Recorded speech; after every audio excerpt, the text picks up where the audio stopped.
Hello and welcome back to Baldycast. Now, one of my favourite programmes or podcasts on YouTube, whatever you want to call it, is Gempanda's Sunday Roast. If you've not seen the programme, Gempanda leads a team or a panel where they take a sideways look at events in the flat earth that week, and it's a real pleasure to listen to. I really, really enjoy it. So recently I've been lucky enough to catch up with the man himself, and what you're about to hear is an edited version of an interview I did with him. And the reason it's edited is because the sound coming from me was absolutely horrendous, so I do apologise for that. So we're going to talk to Gempanda about his Discord server. We're going to talk to him about his Sunday Roast programme, and we're going to put him through the ringer in terms of 4 very unique and difficult challenges to see if he can topple Sean Hawkins from the top of our leaderboard, so you can play along in the chat. But for now, it really is my great pleasure to introduce Gempanda. Oh, thank you very much. I'm very honoured to be here. It's a genuine pleasure to have you, mate.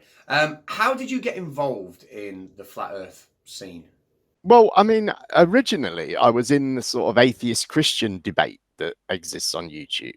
Mm-hmm. And I was kind of in that for sort of, I don't know, 2 or 3 years. And I grew tired of it, really, because it just became this sort of endless philosophy. And it was just boring. And I was more interested in arguments about evolution and biology and things like that, and that sort of stuff just stopped coming up, really. And it was all about presuppositional apologetics and this sort of complex philosophy that, how about your epistemology, how you come to know things. So that was kind of how I was on YouTube already, sort of not making content, but involved in some of the debate around that. And then I kind of got bored of that, and I was sort of looking around at other stuff. And one of the things I was looking at was a conspiracy theory. I don't know if you're aware of it, called the Hampstead hoax. Have you ever heard of that? You know what, I've heard it mentioned, but I'll be honest, I don't know about it. Right. Well, this was where, to cut a long story short, some children made some accusations of satanic ritual abuse. And the internet got hold of this and made it into something massive. Really caused some big problems in real life for actual people who were just caught up in this conspiracy, and who had, there was, I mean, it was nonsense. I mean, it was complete nonsense. But anyway, Jeranism had interviews with these children on his channel, and kind of that's how I I guess I watched those, and then flat Earth stuff started coming up. I kind of joined it in what they call the second wave, which was in 2015, late 2015, just as Mark Sargent's Clues was, had become big, and a lot of people joined it then. So it was way back then, really, 2015. Now, in case you haven't noticed, I'm actually editing in my questions because my sound was so awful, it would have made for a terrible quality video. But my next question to Gempanda was about his Discord server. Now, if you're not on his Discord server, it's absolutely fantastic. 24-hour debates, really, really, really good. So Gempanda, tell us about your Discord server. Yeah, well, I mean, what I tried to do with the Discord server was, it was really a response to what happened on YouTube, because in those early days, you could go in chats and you could take the mickey a bit, and people would take the mickey out of you, and as I say, there were these debates occurring where you could interact with flat earthers, and then that all sort of came to an end at one point, and all of a sudden it became the fashion to just ban anyone who disagreed, and instantly, and particularly people who had names that were known, and I did. So it was really a response to that. It was to enable a conversation, and I've tried to keep it as balanced as I can. From the start, I had, I managed to get 1 or 2 flat earthers to be mods from the start. So that kind of set the scene a little bit, and it stopped it being too much of an echo chamber, although I have to accept that sometimes it is that, and sometimes it can be quite vicious, but we try and maintain a sort of a free speech ideal, and that means you know, you get to say what you want, but it also means you have to hear stuff that you don't want to hear quite often. So I try and get people to be polite, but they're not always, I'll be honest. Right, now is the moment you've all been waiting for. It's round one of our 4-round quiz that we're going to expose Gempanda to. My last guest, a couple of months ago, Sean Hawkins, he managed to score 28 out of 40 points. So let's see how Gempanda does. In round one, I'm going to play essentially what's a game of higher or lower. I'm going to name a YouTuber, and then Gempanda has to say whether they have a higher amount of subs or a lower amount of subscribers than the YouTuber I've previously mentioned. Let's see how he does. So we're going to start with me. We're going to start with Conspiracy Cats, not Baldy Cats. Conspiracy Cats is sat on 25,495 as we speak. But Okay. Higher or lower, Simon Dan. Higher. Yeah, I thought I'd start off with an easy one. Start off with the top chunk. Okay. Patricia Steer, higher or lower than Simon Dan? Ooh. Lower. Lower, yeah, quite significantly. Patricia Steer, and I thought, especially after the documentary, she'd have a lot more on this. She's as of an hour ago, she was on 19,270. Wow.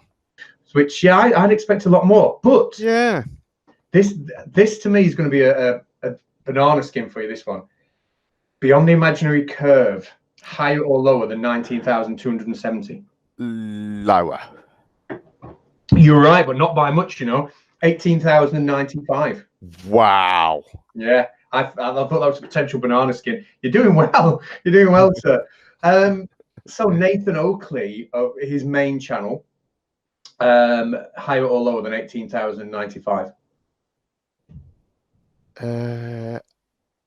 Lower. Yeah, 14,831. Bloody hell. Yeah. He had a bit of a boost recently. I think Journalism shouted him out, and then within like a month, I think he gained thousands of subscribers, and then he had about a 2-week period where every day he was losing about 50. So you have to subscribe and listen to him. Love it. Okay, Fight the Flat Earth. He's really growing fast. Higher or lower than 14,831? Oh, I think he's higher. And I would have said the same if I hadn't checked his stats tonight, because he is growing really quick. Yeah. Is he a bit under, maybe? He is, but he's new. 11,282. Right. So that's -2 marks. So all you can get is that. That's gutting. Okay, after that, I think you'll get this one right. Mr. Thrive and Survive, higher or lower than 11,282? Oh. He's been around a long time. Oh, and he's the sort of guy who'd buy subs. For legal reasons, I'm not going to. I'm going to say. Oh gosh, that's a difficult. I'm going to say higher. Significantly higher, 52,816. Yeah, I bet they're all in Indonesia. I would. I wouldn't want to look at his view count to. Although you know what, I've spoken to him a few times, and he's. I even had like a friendly debate with him once, and he always come across as a right nice guy. He slams me in the comment sections of videos, but when I've spoken to him, he's always been dead polite. Right. But I suppose that's the way of the world, isn't it? Now, new guy on the block. I was following this guy before I even knew that people genuinely thought the Earth was flat from an educational point of view. But he's made a video recently which went to over 500,000 views. Professor Dave Explains. Oh, right. Higher or lower than 52,000? I think he's higher. I think you're right. He's got 421,811 subscribers. Yeah, I saw that video, and I thought I'd seen maybe 500,000 or something like that. I thought he got a lot. Wow. It was a good video. That one, his first video was good, but his response to Globebusters when they presented their model to him was just utter destruction, wasn't it? He absolutely battered them. Right. Yeah. In fact, they had that video mass flagged, didn't they? And it was taken down only for YouTube to reinstate it. And I think that's what rocketed it. So it was over 500,000 views before he had to take it down. Right. I think you'll get this one right. Ranty Flat Earth, higher or lower than 421,000 subs? He's lower. I think, yeah, he is. 3,138. Although it's dropping every day, so he keeps telling people on YouTube. Well, he did tell everyone a couple of weeks ago he was leaving unless he got more Patreon money. So that probably didn't help. He did. I asked him in the chat of a video last night. I said, "Did you get the extra Patreon money you were asking because you're still around?" And he was a moderator and he banned me. I don't know why. I think I know why. Right, and the last one, you're doing really well here. Flat Out Hero, not a big content maker, but he was the YouTuber who was linked with that 100K challenge that I remember, yeah. Yeah, so has he got higher than 3,138 or lower? I'm going to say higher. I would have said exactly the same because of that whole, the way it's sent. Yeah. And he's had some videos that have had a couple of 100,000 views, but nobody's subbed to him. He's got 1,273. Wow. So round one, you got 6 points there, Mr. Gempanda. Well done, sir. So a really solid start from Gempanda. Well done. Now it's time for me to ask him about what genuinely is one of my favourite podcasts. Yeah, so Gempanda, your weekly show, your Gempanda's Sunday Roast, really has become a massive, massive favourite of mine. But before we talk about it, let me just play this little clip here so everyone can see what it's about. Cool.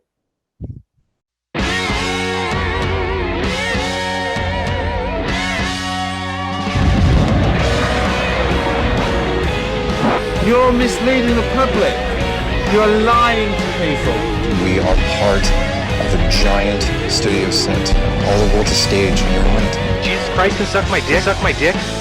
Suck my dick, Earth, with that bullshit. But man's getting rude. Man's getting rude. You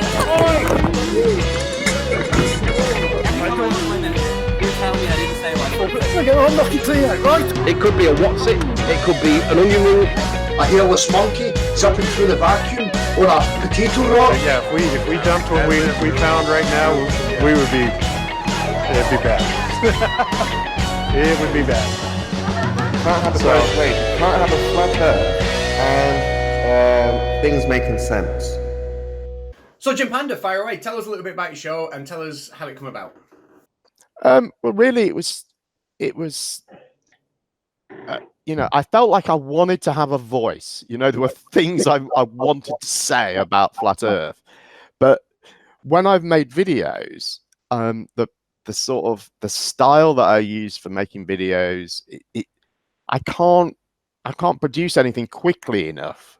Do you know what I mean? I can't just sit in front of my webcam. I'm not happy in front of the camera. So if I want to respond to something, I can't do it very quickly, and that was really my idea. It would be a vehicle for me personally to respond to stuff that was going on in flat Earth and do it, in a timely fashion, so that it was, poignant, as it were. But I also, I wanted to get other people on there as well because, I just wanted to sort of chat to other people about it, and I just thought that could be a good, just a good format for the show. And the format is not because the format is really quite addictive because you pick out the best bits of flat Earth from the week, don't you? And then you play right.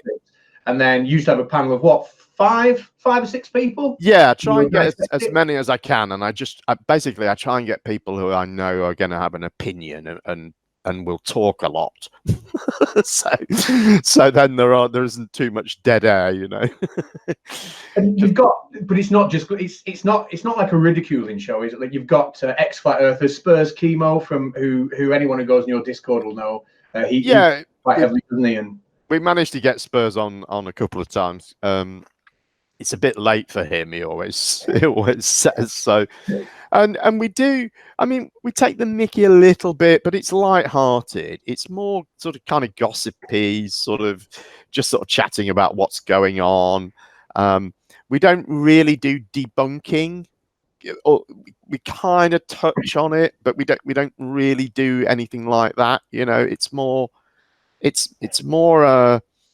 you know, a look at the community and how it's the things that are happening in it than it is, you know, engaging in flat earth arguments and that kind of thing. Although obviously that we do have to touch on that at times.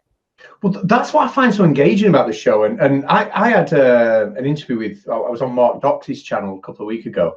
I've linked that in the description as well. And we were talking about the flat earth being a community and people watching it almost like a soap opera, because you get to know the characters.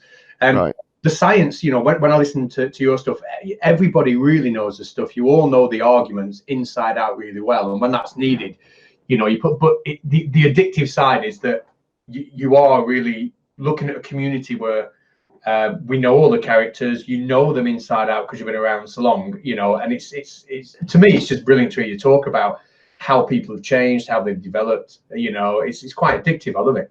Yeah, it is fun to be a sort of voyeur on this. And, you know, as time has gone on, I've really felt that the whole debate thing, for me at least, it's sort of almost come to an end. You know, it feels mostly pointless. But having said that, there is an entertainment aspect to it in just engaging in debate anyway. So, but there isn't really much more to it than that. It's like, I mean, the real turning point for me, I think, was behind the curve. And when I saw, you know, you saw Jaron and you saw Bob, not proving, as people have said, that the Earth's a globe, but producing good, strong evidence that refutes their flat Earth claim.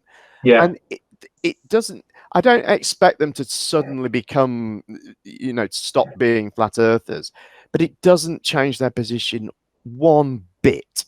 They are not moved in the slightest by this new evidence. And, you know, in light of that, when I see that, I think, well, if they're producing their own evidence and not accepting it, what can I possibly say? What can I ever say that will be, you know, will be effective in any way, you know? And it really is an excellent podcast. In fact, just after this video finishes premiering, Gempanda's going to start live on his channel. So I will put a link in the description and or post it in the live chat so you can go over and check it out if you haven't already. But for now, it's round 2. Essentially, 10 words, and Gempanda has to come up with a rhyme for each word within a very short time limit of about 3 or 4 seconds. I wasn't counting the stop clock. Good luck, Gempanda. So here we go. Word number 1, car. Far. Just got it. Number 2, squeeze. Oh. I'm gonna have to call time. I had to Google. I found a website that is like words that rhyme with, and you insert word. That's a tough one. Squeeze. Yeah, please was the only one it came up with. Really? Right. Yeah. As well, it's the only one I wrote down, but there was squeeze and knees and please. That's not really a true rhyme, is it? But there you go. Oh yeah, yeah. Feel free to take liberties with them. Don't. House. Mouse. Awesome. Level. Bevel. Brilliant. That's exactly what it called with. Bevel and devil. Yeah, awesome. 3 out of 4. This is an easy one. Matt. Cat. Brilliant. Orange. Borange. But now, borange didn't come up as a word. Is borange actually a word, or is that just something you've said? I believe it is. I'm going to Google it now. The reason I'm saying this is because that was a question on QI. Oh, right. And it was about words in English that don't rhyme. And I'm pretty sure, I hope I'm not just remembering the joke. Oh, you're right. A borange is a concept that Vic, I don't know who Vic is, it came up, described and named in the summer of 1976. This is what comes up on Google. He and Susie, whoever the hell Susie is, were the first to be boranged. I have no idea what any of that means. But me neither, but I do remember that. But you know the show QI? I love it, yeah. Yeah, it was on there, I'm sure it was. They came up with this. Oh, well, the website came up with sporange, which apparently is another legitimate way of saying the word sporangium, which was something to do with the plant. Is either a type of plant or something to do with the plant? I can't remember. But yeah, Borange. Yeah, well done. Next one, castle. Hassle. Yes, that would have been mine. Guitar. Oh, cigar. Oh, I'll give you that. Yeah, I was going to say sitar, but yeah, cigar's good. Not really, is it? Not maybe I don't deserve a point for that. Hey, listen, you're one of my favourites. You get the point. I'll give you double points. A flat Earth one. Perspective. Oh, flirspective. Perspective. I'm going to have to be harsh there because I would have said that, but it didn't come on the list. It's not a word. You could have had apparently effective, protective, or even contraceptive, according to the website. But I don't think contraceptive really rhymes with perspective, does it? Yeah, I can't see any of these working in a song, you know. Well, that was my next step. Like, we would put them all together. In fact, I'm going to be on spot. I'm going to put my songs on Spotify soon on a Conspiracy Cats playlist. What else have we got? Now, this one obviously is because you're here. Panda. Oh,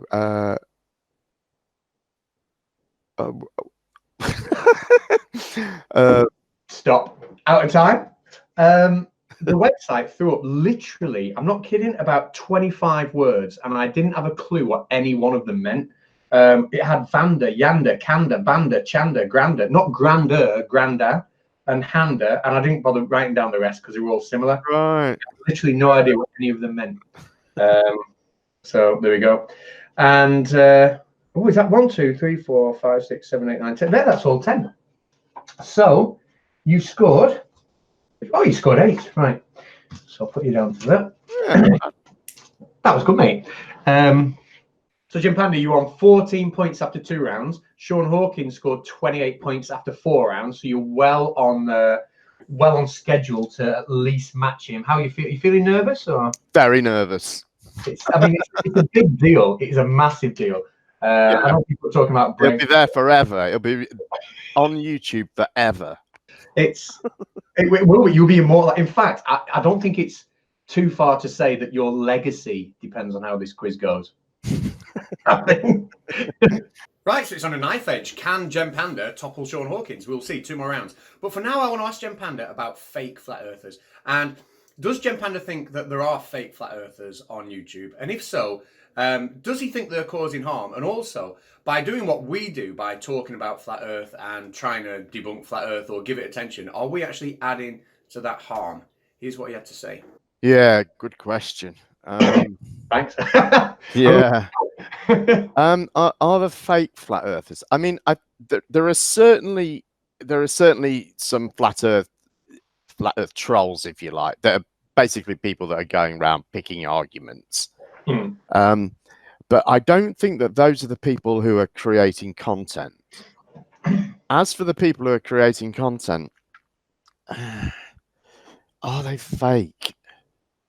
I don't know, because I think that of the people that we know, people like, say, Jaron and Bob or Nathan or Anthony, you know, all of those people, I think that if they decided that they were wrong about the Earth being flat, I don't think that would be a sort of a road to Damascus moment. I think it would be something that came upon them gradually.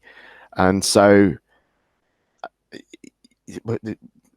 at what point would they become a fake flat earther? And, you know, whereabouts on that scale are they, if they're on it at all? So I don't know. I think that, I mean, I've seen some sort of psychologists say that, you know, by engaging in these arguments, all you're doing is making people more entrenched in their position.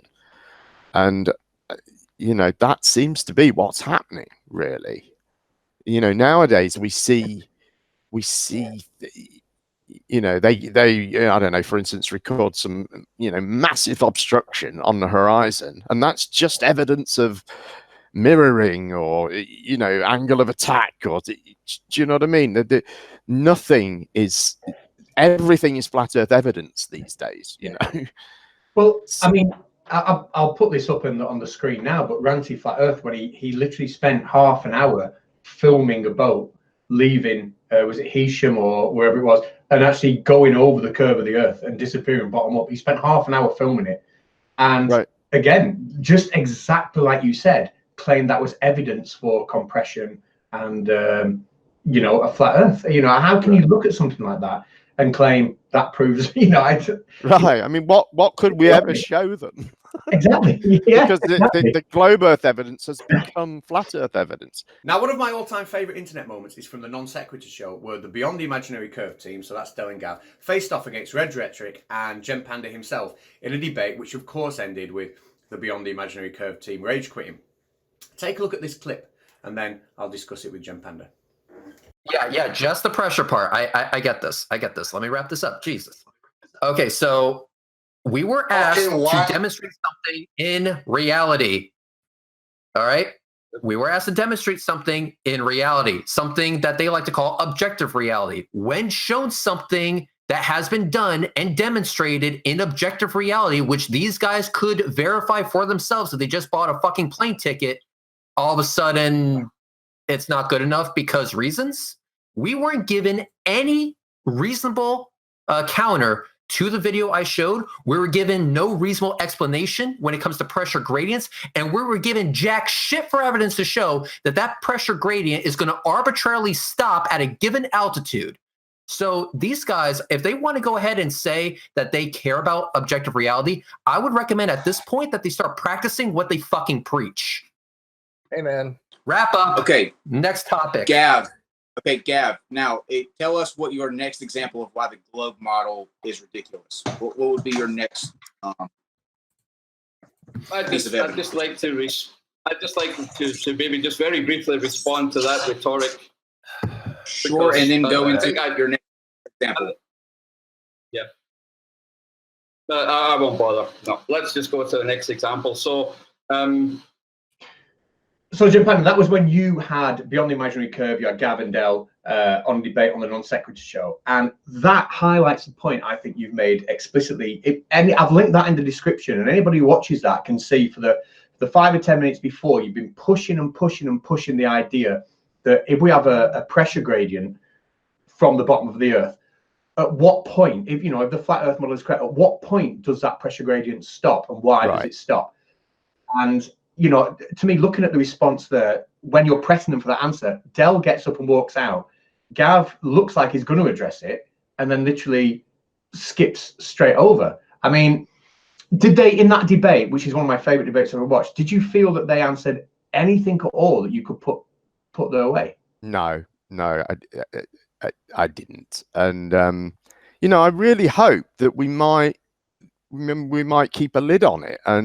But it was kind of pretty obvious from very early on that Del was gonna sort of, play the game that he played, which was to not engage seriously in the debate, so that at the end of it he could say, well, I just went to take the piss, sort of thing. But I did think that we got him cornered on that really quite nicely. He didn't really know how to respond to it, and because he doesn't get the practice. None of them do these days. They don't.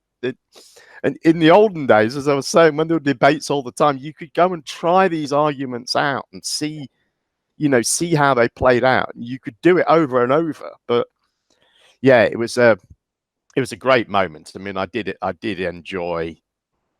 I felt some glory from it. It was superb. And I should say, Red Rhetoric at his best. Absolutely. He was awesome.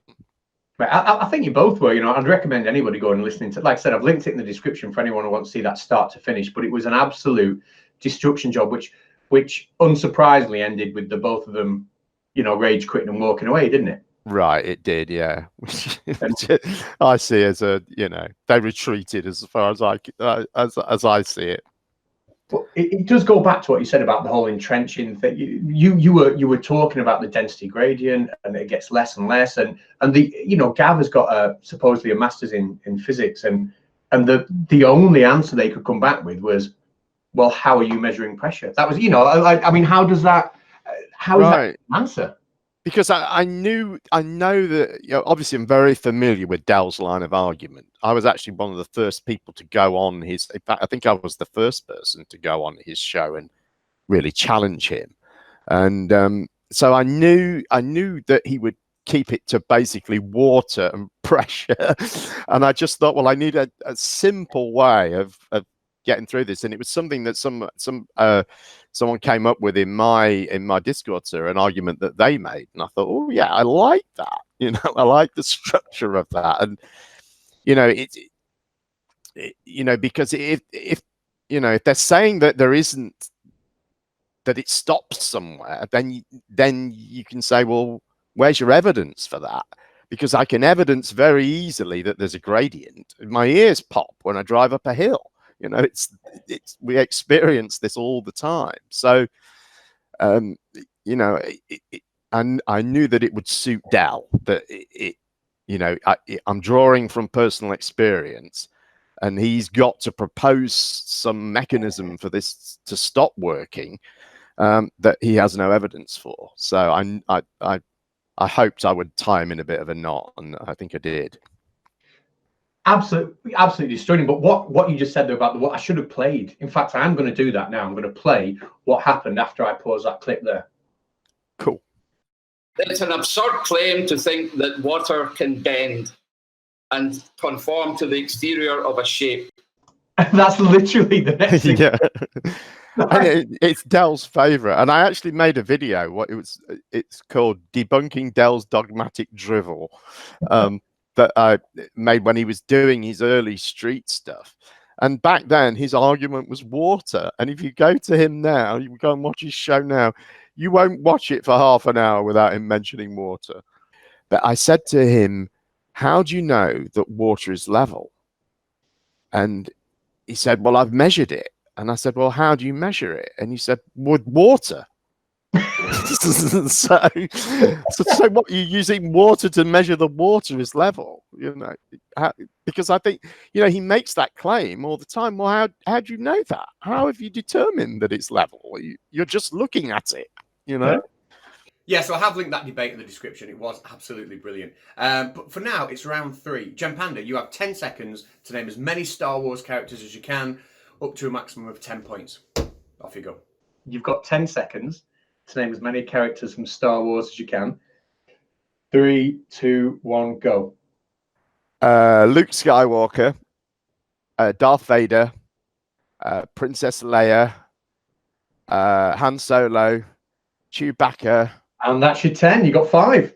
Oh, yes. That puts you on 19. Oh, that was much easier. That puts you on 19. What that means is Sean Hawkins got 28, sorry. So you've got a chance of topping this, man. The last question's a toughie, but you've got a chance. Yeah, the next round is going to be a difficult one, but Gempanda has a chance. And I, for one, can't go to bed until I find out if he does it. It's gripping. But the next question I wanted to ask him was about the Netflix documentary Behind the Curve, because Gempanda, on his Sunday Roast show, a few weeks ago, had the production team of that documentary on the show for an interview. And I wanted to ask him about the insights he got from them about the flat earthers that they interviewed, but also how on earth did he pull that off? Gempanda, how did you get that team on your show? I just emailed him. Simple as that. I just emailed Caroline Clark and said, will you do it? And they said, yeah. I mean, I think that's the beauty of email these days. It's so much easier for something like that than sort of fronting someone with a phone call. You know what I mean? You can just drop them an email. If they want to ignore it, they can just ignore it, can't they? And if they respond, So yeah, pulled off a bit of a coup there. I was quite.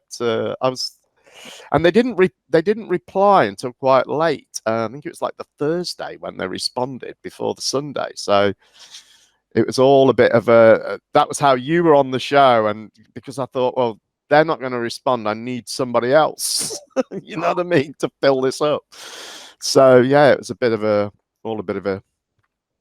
yeah. Just dropped him an email. Sometimes it works just to be a bit cheeky and ask, you know. But you don't shoot, you don't score, do you? Yeah, that's it. Yeah. I mean, I was fascinated listening to him, you know, because I'd only seen the documentary, was it that day or the day before, and it was such a brilliant documentary, and to listen to their insights, having met the characters that we see, yeah, was great. And what I wanted to ask you is, like, obviously, you spoke a lot more.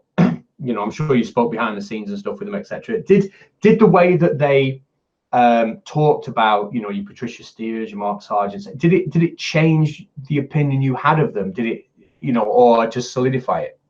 Not really, no. I mean, I think they were fairly guarded in what they were saying, and they certainly didn't want to be critical of anyone. I mean, they were. I mean, I played the clip of what's the guy's name? Vegan Warrior, like having a go at Bob. Yeah. Daniel Clark was sort of quite angry almost. He sounded when we came back to him after that clip that Bob was being treated in that way for how he had reported on that on the ring laser gyro experiment, or it isn't a ring laser gyro, whatever they call it now. It's some other gyro. But anyway, yeah, because he said, well, you know, Bob released the results, which he did, which is true. He didn't keep them secret. It's just that bit where, you know, I've got the clip in. Well, we've seen it in my clips earlier, where he's just saying, you know, if we release this now, we're going to be in trouble, sort of thing. So. Well, that's it. And when he did it, he knew he was mic'd up. He knew he was being recorded and filmed. You know, it was not as if that's been right. And that's the point that they made. He was fully aware that he was being recorded. You know, so yeah, you don't forget that you're being filmed by a documentary crew, do you? Yeah, well, that's right. Yeah, I think, and I think you know, ultimately, you know, people have said, "Oh, well, Bob proved that the Earth rotates." Well. You know, I don't think that's fair to say that. He didn't.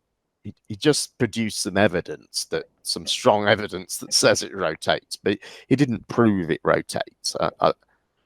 Yeah, so I've linked that show in the description as well. And again, I'd say it's definitely well worth a watch. But for now, it's round 4. Gempanda needs 10 points to topple Sean Hawkins from the leaderboard, and it's a really difficult question. He has 1 minute to name as many flat Earth proofs or globe debunks as he possibly can, up to a maximum of 10 marks. Off you go. 5, 4, 3, 2, 1, go. Well, angle of attack, perspective, mirroring, non-uniform density transition zone, opaque moisture deck, atmospheric lensing, damp air inversion, rising eye level,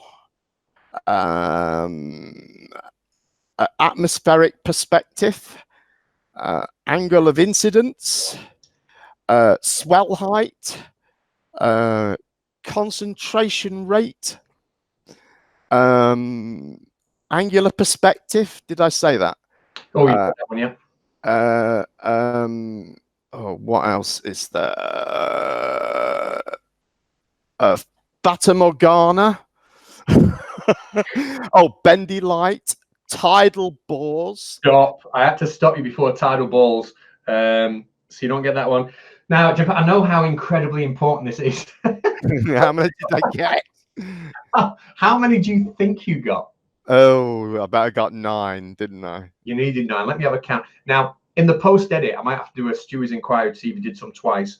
But it looks like you've got 14. Wow. Now, Sean Hawkins was only allowed a maximum of 40 points. So the fact that you've got over 10, I'm just going to have to give you 10 because that's what he was allowed to get. But that puts you on 29 points. That puts you top of the leaderboard by 1 point. Wow, that's awesome. I've never been top of a leaderboard before.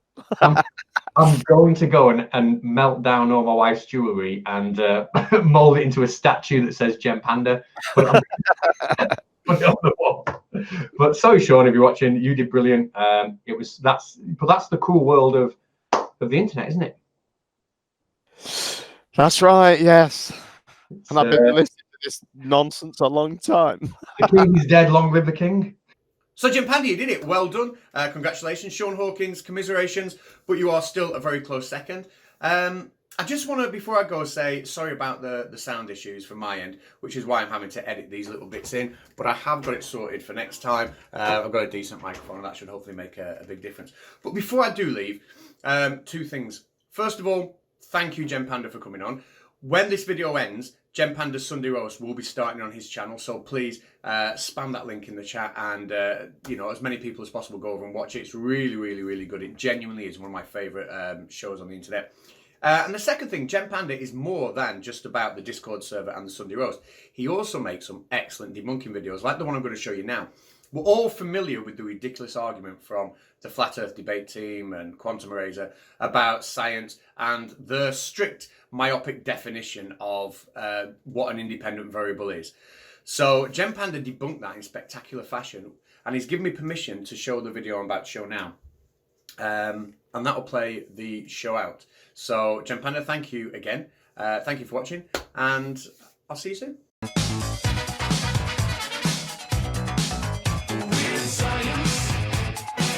Hi YouTube. Sorry it's been so long since I made a video. I have a couple of new things in the works, so stay subscribed for those. This video is a response to a recent delusional and arrogant rant by Quantum Eraser, who was responding to some comments I made in Jose's Hangout regarding Quantum's personal version of science and the scientific method, which is now being parroted by other flat earthers who have decided that an ex-soldier and a failed actor are the go-to guys for all things scientific. By the way, make sure you check out the channel, Jose JG Gonzalez, for a great daily debate on this subject. I've already offered a critique of Quantum Eraser's personal version of science and the scientific method in my video Faking Flat 4. Please give it a watch if you would like to see this and the wider story of the Flat Earth debate team's descent into fundamentalist lunacy. Briefly, for those unfamiliar, the strategy of this argument is to define science as only experiments conducted according to a specific four-step method. Anything that falls outside of this is rejected as pseudoscience, and that includes entire fields of science including astronomy, cosmology, geology and paleontology. And this in turn allows Quantum Eraser to pretend that Genesis 1 is a literal description of reality, and he and his flat friends to pretend that the Earth is flat. Speaking of fundamentalist lunacy, here is Flat Earther OU Chris in Jose's debate hangout, faithfully chanting QE's doctrine, followed by QE's excited response. That's right, that's your take. I can pull up multiple independent sources that quote the same concept, the scientific method, how it works. Here's one. Step one, make an observation. Okay, that's always the first step. If you ask a question, you're asking a question based on something you've observed, whether you like it or not, right? Okay, so make an observation. Step two, ask a question. Step three, formulate a hypothesis. Let's see, it's going to the next page. Step four, conduct an experiment. Step five, analyze data and draw conclusions. I mean, it's all basic. This is science 101. This isn't exactly confusing. Did you not? Anything. Did you not listen to what Jeremy read to you? I mean, that's just one of many ways in which we can. No, it's the only way. What you've got, Chris, you're right. It's science 101. This is a basic idea of a scientific method that's taught to students, like it said in one of my quotations, to give them an idea of the process. And that's fine. That's fine to teach that to kids when they're at that basic level. And when and that method is used in physics and chemistry, but it's not the only method. Because we can't use that to do things like natural experiments when we make large studies of the breeding patterns of birds, for instance, and all of that just gets chucked out. That's not. There's a reason. That's not science. There's a reason that what you call diet science isn't science. Well, and you're going to have to go out and convince the world. Jesus Christ, bro! Can I get a sentence in? Because the only reason that you can say that's not science is because you're subscribing to Quantum Eraser's bogus method, Yeah, by what The rest of authority? the world does not negate things like that as science. So there's a mismatch somewhere. Right? Okie dokie. Yeah, right. So this is Gempanda, King Dunning-Kruger, Pretender Clown of the Millennium. I mean, like I've said, all you have to do is leave these people open up their mouths, and they just bash their own heads in with a shovel. So let's go over to some of the things he said here. All right, Gempanda. That method is used in physics and chemistry, but it's not the only method. Well, the reason that method is used in physics and chemistry, Clown Show, is because physics and chemistry are actual sciences. That's why. So it's not the only method. There's only one scientific method. That's why they call it the scientific method. You see this? You see that? It's singular. There's no S on the end. You daft muppet. Oh, really, Quantum? Here are a few sources that disagree with you. From Erin Wood, Coordinator of Science Education and NASA Mission Consultant at the University of Colorado. There is no single scientific method. Nobel Prize-winning physicist Percy W. Bridgman puts it this way. Science is what scientists do, and there are as many scientific methods as there are individual scientists. From The Physics Teacher, Volume 37, May 1999. Many texts teach the scientific method illustrated step by step. The idea that there is such a method, or that memorizing the steps can be helpful, is an anathema to practicing physicists. Ian Hacking, philosopher and historian of science at the University of Toronto, has this to say. Why should there be the method of science? There is not just one way to build a house, or even to grow tomatoes. We should not expect something as motley as the growth of knowledge to be strapped to one methodology. From the American Association for the Advancement of Science, The Nature of Science. There simply is no fixed set of steps that scientists always follow. No one path that leads them unerringly to scientific knowledge. There are, however, certain features of science that give it a distinctive character as a mode of inquiry. From William F. McComas, Professor in Science Education at the University of Arkansas. The notion that a common series of steps is followed by all research scientists must be among the most pervasive myths of science, given the appearance of such a list in the introductory chapters of many pre-college science texts. In this next clip, we will see that it's these pre-college science texts that are the source of Quantum Eraser's deception. From Chemistry of Bot and Maureen Helmstein, PhD Biomedical Sciences, the scientific, here we go again, method. The number of steps varies from one description to another, mainly when data and analysis are separated into a separate step.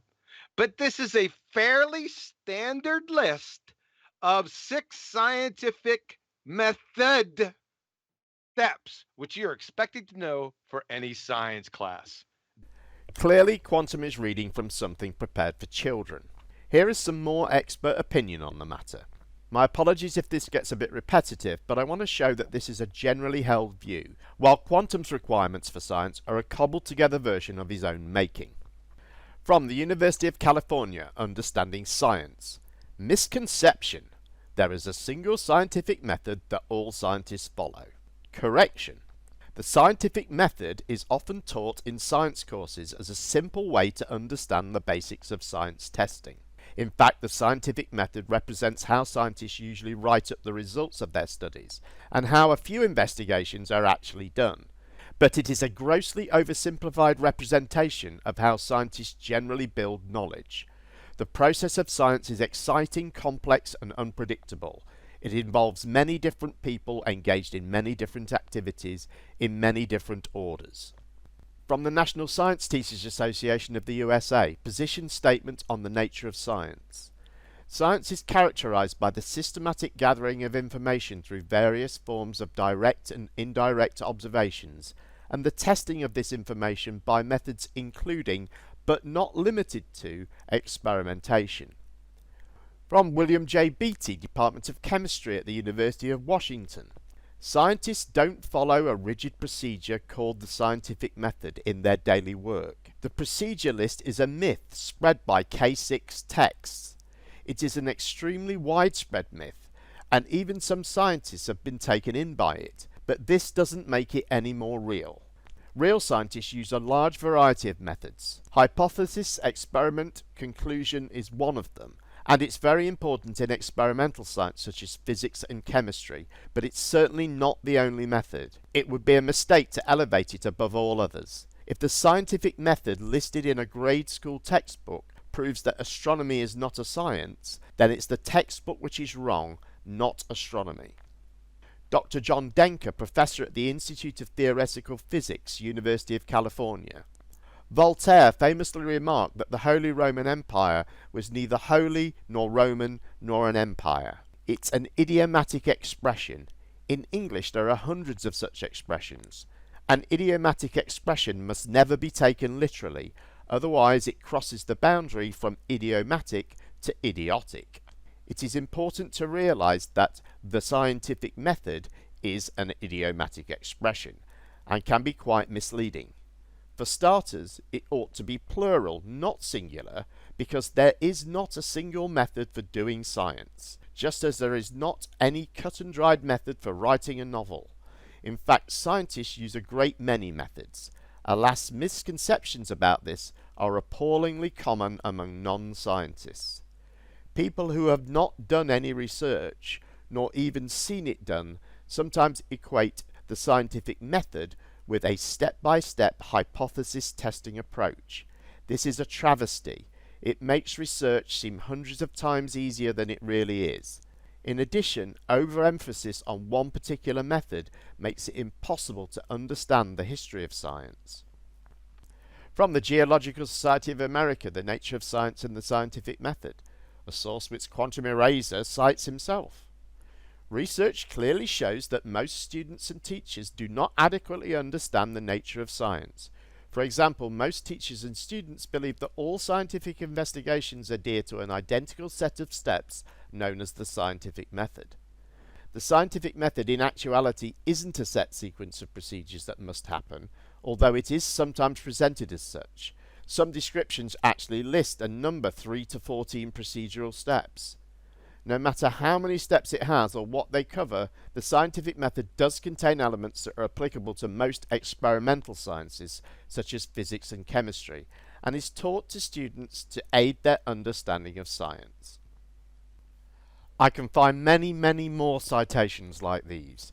Note, my citations are not single lines that are used to build a supposed position. They state the actual position of people actually working in science. And that is what I was trying to convey to OU Chris. Sadly, Quantum Eraser hasn't finished making a complete tit of himself yet. He is also confused about natural experiments and how they are used. Duh! The next train wreck. This is a belly laugher. I love this. All right, Gempanda. We can't use that to do things like natural experiments. He said we can't use that. And that is the scientific method to do things like natural experiments. When we make, large studies of, I don't know, the breeding patterns of birds, for instance, I don't know what it is with these pretender clowns, but birds have been showing up everywhere. First it was birds landing, now breeding patterns of birds. Last week we had supernatural birds nest. These people got a thing for birds or something. I don't know.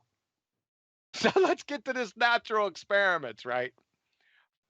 Natural experimental studies are often recommended as a way of understanding the impact of population level policies on health outcomes or health inequalities. We're not seeing any birds humping in here yet there, Jeremy. These are important areas of public health policy. Check these out. Suicide prevention, air pollution control, public smoking bans, and alcohol taxation, where natural experimental studies have already contributed a convincing body of evidence. So, not seeing any birds humping in here, Jeremy. What's up? From the Encyclopedia Britannica. Natural experiments are used most commonly in fields of epidemiology, political science, psychology, and social science. Where's the bird humping science here, Jeremy? Epidemiology, what's that? Right? That's population health. Human population health, not birds. Political science, you're a train wreck. Let's take a look at some natural experiments. I mean, this guy, what do? You just make stuff up? You don't even know what a natural experiment is. Let's take a listen to some of these. Yes, let's take a look at some natural experiments. A natural experiment is an empirical study in which the individuals or clusters of individuals are exposed to the experimental and control conditions that are determined by nature or by other factors outside the control of the investigators. As we can see from the examples shown here, there are plenty of natural experiments involving birds that are very easy for an intellectually honest person to find.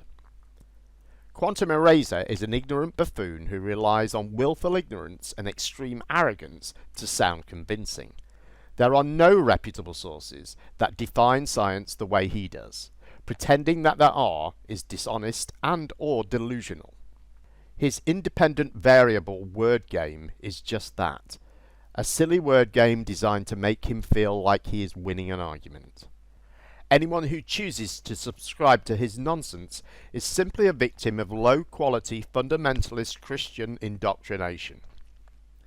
Thanks for watching. Please rate, comment and subscribe.